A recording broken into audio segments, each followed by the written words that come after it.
Hi friends, स्वागत है आपका टेक्टोनिक में। आज हम एसक्यूएल का पहला पार्ट कवर करेंगे। ठीक है, तो इसमें हम लोग ने सीखा है थियोरेटिकली कि डेटाबेस क्या होता है, एसक्यूएल क्या होता है, डीबीएमएस किसको बोला गया है या फिर माई एसक्यूएल किसे कहता है।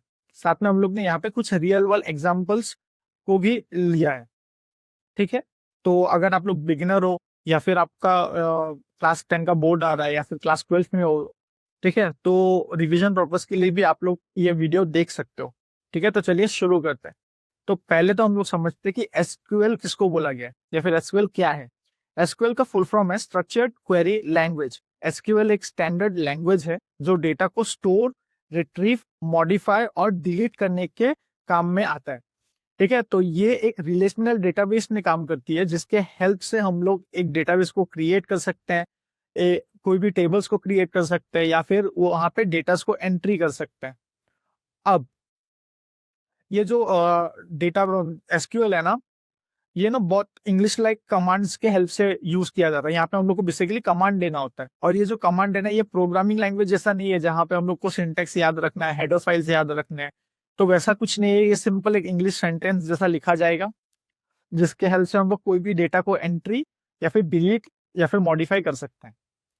तो हमेशा याद रखना, एसक्यूएल कोई सॉफ्टवेयर नहीं है, ये एक लैंग्वेज है। ठीक है, तो इसी के साथ हम लोग अब सीखते हैं कि डीबीएमएस किसे कहा गया है या फिर माईएसक्यूएल किसे कहते हैं। तो ये जो डेटाबेस मैनेजमेंट सिस्टम, डीबीएमएस का बेसिकली फुल फॉर्म होता है डेटाबेस मैनेजमेंट सिस्टम। ये एक सॉफ्टवेयर होता है जिसके हेल्प से हम लोग कोई भी डेटा को कोई भी डेटाबेस को क्रिएट, मैनेज या फिर इंटरेक्ट कर सकते हैं। तो बेसिकली ये ना इंटरफेस जैसा काम करता है यूजर और डेटाबेस के बीच में। क्योंकि हम लोग डायरेक्टली डेटाबेस को एक्सेस नहीं कर पाते, इसलिए हम लोग को हेल्प चाहिए डीबीएमएस सॉफ्टवेयर का। ठीक है, और इन्हीं सॉफ्टवेयर में से एक सॉफ्टवेयर का नाम होता है माई एसक्यूएल। ठीक है, तो अगर डेफिनेशन आ रहा है, अगर क्वेश्चन आ रहा है आपके पास कि व्हाट इज माई एसक्यूएल, तो आप लोग ना डेटाबेस का जो डेफिनेशन है उसी को लिख सकते हो। बस आप लोग जैसे यहाँ पे लिखा गया देखो स्क्रीन में, अ डेटाबेस मैनेजमेंट सिस्टम, यहाँ पे आप लोग ऐड कर देना my SQL is a database management system, और उसके बाद आप पूरा डेफिनेशन को यहाँ पे लिख सकते हो। ठीक है, तो मैं यही आप लोगों को बताना चाहता हूँ कि ये जो डेफिनेशन वगैरह होते हैं ना, हर चीज को आप याद नहीं रख पाओगे, आपको कॉन्सेप्ट समझना बहुत जरूरी है। अगर मुझे डेटाबेस आता है, ठीक है, अगर मुझे डीबीएमएस क्या है वो मुझे पता है, तो मैं माइस्क्ल का डेफिनेशन जो होगा वो यहीं से निकाल सकता हूँ। ठीक है, तो ये याद रखना इन की पॉइंट्स को। ठीक है, अब माइस्क्ल जो है ना, वो एक ओपन सोर्स और ग्लोबली बहुत पॉपुलर सॉफ्टवेयर है जिसके हेल्प से हम लोग डेटाबेस क्रिएट कर सकते हैं। ठीक है, बट इसी के साथ हम लोग को और एक चीज जानना बहुत जरूरी है कि डेटाबेस किसे कहते हैं। सो बेसिकली डेटाबेस एक ऑर्गेनाइज्ड कलेक्शन होता है स्ट्रक्चर्ड डेटाज एंड टेबल्स का। ठीक है, तो इसके अंदर में हम लोग एक डेटाबेस के अंदर में टेबल्स को स्टोर किया जाता है, टेबल्स क्रिएट करते हैं जिसके अंदर में डेटा रहेगा। तो इसके लिए डेटा हर जगह ऑर्गेनाइज वे पे रहता है। तो पहले के टाइम में कैसा होता था, जैसे कोई रजिस्टर बुक रहा, वहां पे हम लोग सारे एंट्रीज लिखते थे, राइट। बट अगर मुझे इन फ्यूचर 10 साल बाद सपोज करो मुझे कुछ डेटा को रिट्रीव करना होगा, तो मुझे 10 साल पुराने उन सारे रजिस्टर्स को चेक करना होगा फिर से कि मैंने कौन से रजिस्टर में वो डेटा को लिखा था, राइट। अब इसी चीज को हम लोग ने इलेक्ट्रॉनिकली स्टोर करना स्टार्ट कर दिया, और जब हम लोग इसी चीज को इलेक्ट्रॉनिकली स्टोर करने लगे, उस चीज को नाम दिया गया डेटाबेस। तो क्यों यूज करते हैं हम लोग डेटाबेस या फिर डीबीएमएस के सॉफ्टवेयर का? क्यों? क्योंकि इजी हो जाता है हर काम, रिट्रीव करना इजी हो जाता है, इंसर्ट करना इजी हो जाता है, राइट। अगर तुम्हारे पास 20 साल पुराना भी तुमको कोई डेटा रिट्रीव करना है, तो तुम लोग इजीली जाके उसको रिट्रीव कर सकते हो with the help of commands. अब ये जो डेटाबेस होता है ना, इनके अंदर पे टेबल्स रहते हैं, ये तो हम लोग ने जान गया। टेबल्स के अंदर में भी सिर्फ रोज एंड कॉलम्स रहते हैं। ठीक है, जैसे हम लोग एक्सेल शीट पे काम करते हैं, वहां पे बेसिकली रोज एंड कॉलम्स रहते हैं, राइट। इन्हीं रोज एंड कॉलम्स का यहाँ पे एक सेपरेट नाम भी होता है। जैसे रोज को बोला जाता है रिकॉर्ड, या फिर कॉलम को बोला जाता है फील्ड्स। तो जो रो या फिर रिकॉर्ड होता है ना, वो सिग्निफाई करता है वन सिंगल डेटा एंट्री, मतलब एक पूरा डेटा को बोला गया है रिकॉर्ड। इसको हम लोग एग्जाम्पल के हेल्प से भी सीखेंगे। और कॉलम या फिर फील्ड जिसे कहते हैं, उसको बोला जाता है एट्रीब्यूट्स ऑफ द टेबल। अब थियोरेटिकली उतना समझना पॉसिबल नहीं होता है बहुतों के लिए, तो हम लोग क्या करते हैं, यहीं पे एक एग्जाम्पल लेते हैं। तो देखो यहाँ पे मैंने एक एग्जांपल लिया, इस एग्जांपल पे ये जो स्कूल लिखा हुआ है, ठीक है, ये जो बड़ा सा बॉक्स तुम लोगों को दिखाई दे रहा है, ये एक स्कूल है। उसके अंदर पे मैंने कुछ टेबल्स बनाए। पहला टेबल हो गया यूजर, दूसरा क्लास 2, क्लास 3, क्लास 4, राइट, ऐसे करके बहुत सारे टेबल्स हैं। तो ये जो डेटाबेस होता है ना, ये कोई भी ऑर्गेनाइजेशन, कंपनी का नाम कुछ भी हो सकता है, ठीक है। उसी के अंदर पे जितने भी डिफरेंट डिपार्टमेंट्स काम करते हैं, हम लोग वहाँ उसी के नाम से एक सेपरेट टेबल्स को बना सकते हैं। जैसे कि अगर मैं कहीं स्कूल पे काम कर रहा हूँ तो मेरे फैकल्टीज होंगे, तो फैकल्टीज के लिए मैंने एक यूजर टेबल बना लिया। अब यहाँ पे क्लास 1, क्लास 2, क्लास 3 भी रहेगा, राइट, क्लास 12 तक हो सकता है। तो यहाँ पे मैं मल्टीपल टेबल्स क्रिएट करूंगा, जहाँ पे मैं सिर्फ क्लास 1 के डेटा को सेपरेटली स्टोर करूंगा, क्लास 2 के स्टूडेंट्स के लिए डेटा को सेपरेटली स्टोर करूंगा, ताकि मैं इजीली उनको रिट्रीव कर सकूं। ठीक है, अगर मुझे क्लास 4 के किसी स्टूडेंट का रिकॉर्ड चाहिए तो मैं क्लास 3 या क्लास 2 के टेबल पे नहीं जाऊंगा, मैं जाऊंगा क्लास 4 के टेबल पे, ताकि वो चीज और भी इजीली एक्सेस हो सके। तो एक चीज याद रखना, डेटाबेस का जो नाम होता है वो कोई भी एग्जिस्टिंग या फिर पुराने कोई भी ऑर्गेनाइजेशन या फिर स्कूल्स, कुछ भी हो सकता है, इनके नाम पे ही दिया जाता है, ठीक है, जो फिजिकली एग्जिस्ट करते हैं। उसके बाद ये जो टेबल्स वगैरह रहते हैं वो डिफाइन करता है इनके अलग अलग डिपार्टमेंट्स या फिर अलग अलग टाइप्स को, ठीक है। अब इसी के साथ हम लोग समझते हैं टेबल का एग्जांपल। तो यहाँ पे देखो, मैंने क्या बोला था, रो एक सिंगल डेटा एंट्री को डिफाइन करता है। मतलब अगर मैं यहाँ पे देखूं, मेरे पास एक टेबल है जहाँ पे मेरे पास मल्टीपल कॉलम्स है, roll number, name, age and email, ठीक है। अब यहीं पे मैंने कुछ रिकॉर्ड्स भी स्टोर करे, जैसे roll number 101, Raj, age 25 and email raj@gmail.com। तो अगर हम लोग इस रो को पर्टिकुलरली देखे, ये डेटा किसका है, ये डेटा राज का है। राज का रोल नंबर कितना है, 101, राज का एज कितना है, 25, और उसका ईमेल क्या है, raj@gmail.com। तो ये जो सिंगल डेटा हो गया ना, इसको बोला गया है रो या फिर रिकॉर्ड। अब अगर तुम लोग को मैंने बताया था कि एट्रीब्यूट्स को बोला गया है कॉलम, मतलब roll number, name, age, email, इन सब को बोला जाता है कॉलम्स या फिर फील्ड्स, ठीक है। अब एसक्यूएल में क्या होता है, हम लोग को जब भी कुछ काम करना होगा ना, यहाँ पे हम लोग को कमांड देना होगा, ठीक है। तो जब तक हम लोग कमांड नहीं देखेंगे तब तक वो माई एसक्यूएल या फिर एसक्यूएल कुछ भी काम नहीं करने वाला। तो इन्हीं कमांड्स को यहाँ पे 4 डिफरेंट टाइप्स पे डिवाइड किया गया है। अब ये 4 टाइप्स क्या होता है, पहला होता है डीडीएल। डीडीएल का फुल फॉर्म होता है डेटा डेफिनेशन लैंग्वेज, ठीक है।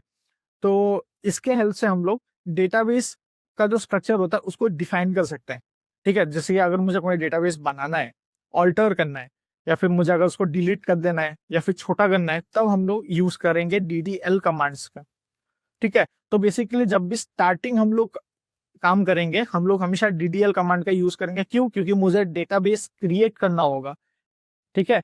तो तब हम लोग यूज करेंगे डीडीएल कमांड्स का। अब उसके बाद आते हैं हम लोग डीएमएल। डीएमएल का फुल फॉर्म होता है डेटा मैनिपुलेशन लैंग्वेज, ठीक है। तो जैसे कि इसका फुल फॉर्म भी हम लोग को बता रहा है, ये डेटा को मैनिपुलेट करने के लिए काम में आता है। इसके कुछ पॉपुलर कमांड्स है, जैसे इंसर्ट, अपडेट, डिलीट। तो जब भी मुझे किसी टेबल पे डेटा को इनपुट देना है या फिर उस डेटा में कुछ चेंजेस करने या फिर डिलीट करना है, तब मैं यूज करूंगा डीएमएल कमांड्स का। उसके बाद आता है डीसीएल, जिसका फुल फॉर्म होता है डेटा कंट्रोल लैंग्वेज। अब ये जो डेटा कंट्रोल लैंग्वेज है, ये बेसिकली एक्सेस और परमिशन को कंट्रोल करता है, कि किस यूजर को परमिशन देना है कि आप लोग आओ डेटाबेस में चेंज करो, और किन यूजर्स को नहीं देना है। तो इसके कुछ पॉपुलर कमांड्स है, जैसे ग्रांट एंड रिवोक। ग्रांट का मतलब होता है परमिशन देना, एंड रिवोक का मतलब होता है परमिशन वापस ले लेना। अब इसी के बाद आता है टीसीएल। टीसीएल का फुल फॉर्म होता है ट्रांजैक्शन कंट्रोल लैंग्वेज, ठीक है। अब ट्रांजैक्शन कंट्रोल लैंग्वेज क्या करता है, ट्रांजैक्शन मैनेज करने के लिए काम में आता है। इसके कुछ पॉपुलर कमांड्स है, जैसे commit, roll back and save points, ठीक है। ये जो ट्रांजैक्शन टीसीएल होता है ना, ये बेसिकली एटीएम्स में भी काम में आता है। तो ये तो हो गया हम लोग के एसक्यूएल के पॉपुलर कमांड्स। अब यहाँ पे हम लोग सिर्फ थियोरेटिकली देख रहे हैं। इसके जो बाद वाले वीडियोस आएंगे ना, यहाँ पे वहां पे हम लोग इन कमांड्स के हेल्प से एक पूरा प्रैक्टिकली समझेंगे कि कैसे डेटाबेस को क्रिएट करना है, कैसे डेटाबेस को यूज करना है। अब यहाँ पे ना कुछ इंपॉर्टेंट कॉन्सेप्ट्स भी है, जैसे कीज। हम लोग को ये जानना बहुत जरूरी है, ठीक है। कीज में बेसिकली यहाँ पे मैंने 3 टाइप ही दिए हुए हैं, बट और भी बहुत सारे कीज है। बट जैसे कि मैंने बोला कि मैं इस चैनल पे अभी का जो सीरीज चल रहा है वहां पे मैं सेबा के 10 और 12 बोर्ड को टारगेट करके बना रहा हूँ। तो इसीलिए मैंने यहाँ पे सिर्फ 3 कीज के बारे में ही मेंशन किया गया है। तो ये जो कीज है, पहला तो होता है प्राइमरी की। प्राइमरी की हम लोग को हेल्प करता है कोई भी रिकॉर्ड को यूनिकली आइडेंटिफाई करने के लिए। ठीक है, उसके बाद आता है फॉरेन की। फॉरेन की हम लोग को हेल्प करता है ताकि हम लोग रिलेशन सेट कर सके दो टेबल्स के बीच में। और कैंडिडेट की बेसिकली एक ऑल्टरनेटिव होता है प्राइमरी की का। अगर इसको हम लोग एक एग्जांपल के साथ देखें तो देखो, ये जो रोल नंबर है, नेम एज एंड ईमेल, यहाँ पे देखो मैंने क्या दिया है कि ये प्राइमरी की है। बट कैसे है प्राइमरी की? 101 रोल नंबर, राज, एज 25 और उसका ईमेल है। ये मैंने प्रीवियस टेबल से ही लिया गया है इस डेटा को। अब इन फ्यूचर सपोज करो राज नाम का एक और स्टूडेंट आया जिसका एज भी 25 है। ठीक है, अब ईमेल अलग हो सकता है। ईमेल सपोज करो raj2005@gmail.com है। ठीक है, बट अब तो नाम सेम हो गया, तो यहाँ पे कॉन्फ्लिक्ट होगा कि कौन सा राज मतलब अगर मैं जिस राज को ढूंढ रहा हूँ इन दोनों में से कौन सा राज है। यहाँ पे हम लोग काम करेंगे प्राइमरी की के हेल्प से। हम लोग डिस्टिंग्विश कर सकते हैं कि अगर रोल नंबर इसका 101 है तो ये राज अलग है, और जिसका रोल नंबर 103 होगा वो राज अलग है। तो इसीलिए मैंने यहाँ पे इसको बोला गया प्राइमरी की, क्योंकि ये यूनिकली आइडेंटिफाई करने के लिए हेल्प कर रहा है हम लोग को, राइट। बट यहाँ पे तुम लोग का एक और क्वेश्चन आ सकता है कि सर ईमेल भी तो अलग अलग है। तो देखो तुम लोग, ईमेल भी अलग अलग होता है, ऑब्वियसली हम लोग को पता है। इसलिए मैंने इसको बोला है कैंडिडेट की। मतलब अगर कोई एक ऐसा टेबल पे हम लोग जा रहे हैं जहाँ पर मुझे रोल नंबर को नहीं देखना है, तब मैं ईमेल के हेल्प से भी यूनिकली आइडेंटिफाई कर सकता हूँ। ठीक है, क्योंकि दो यूजर्स का कभी सेम ईमेल नहीं हो सकता है। ठीक है, अब हम लोग समझते हैं फॉरेन की का एक एग्जांपल। तो फॉरेन की का एक एग्जांपल देखो, मैंने एक स्टूडेंट टेबल बनाया जहाँ पे मेरे पास 3 फील्ड्स हैं, role number, name and department. अब रोल नंबर 101, नेम है अभिषेक, और साथ में डिपार्टमेंट का एक नंबर दिया गया, देखो BSc 001, 102 राकेश, एंड उसके बाद यहाँ पे एक डिपार्टमेंट नंबर दिया गया BSc 002। बट ये BSc 001 BSc 002 है क्या, मुझे तो नहीं पता। अब अगर इसी को हम लोग दूसरे टेबल पे जाते हैं, देखो डिपार्टमेंट टेबल एक है जहाँ पे मैंने डिपार्टमेंट नंबर मेंशन किया गया है BSc 001। इस कोड का नाम क्या है? Bachelors in science physics. ठीक है, उसके बाद और एक दिया गया डिपार्टमेंट नंबर BSc 002, और इसका डिपार्टमेंट नेम क्या है? Bachelors in science but now in chemistry. ठीक है, तो अब हम लोग को पता क्या चल रहा है कि राकेश BSc केमिस्ट्री से है और अभिषेक BSc फिजिक्स है। तो देखो एक टेबल का प्राइमरी की, ठीक है, ये जो डिपार्टमेंट नंबर है ये प्राइमरी की है, राइट। तो एक टेबल का प्राइमरी की जब दूसरे टेबल पे जाके एक रिलेशन सेट किया with the help of this, अभी इन दो टेबल पे एक रिलेशन है, राइट। तो जब भी एक टेबल का प्राइमरी की दूसरे टेबल के साथ जाके रिलेशन सेट करता है तब हम लोग उसको बोलते हैं फॉरेन की। ठीक है, तो ये याद रखना। तो यहाँ पे हम लोग ने सीखा थियोरेटिकली कि प्राइमरी की किसे कहते हैं, फॉरेन की किसे कहते हैं, डेटाबेस क्या होता है, माई क्या होता है। अब इसके बाद जो वीडियोस आने वाले हैं ना, वहां पे हम लोग प्रैक्टिकली इन चीज को डेमोन्स्ट्रेट करके देखेंगे कि कैसे इन सबको यूज किया जाता है। ठीक है, तो आज हमने एसक्यूएल का बेसिक कॉन्सेप्ट सीख लिया है। अगले वीडियो में हम लोग जो एसक्यूएल का पार्ट 2 होगा वहां पे हम लोग प्रैक्टिकली क्वेरीज और एग्जाम्पल्स को देखने वाले हैं। ठीक है, तो अगर आपको ये वीडियो पसंद आया है तो प्लीज लाइक, शेयर और सब्सक्राइब करना।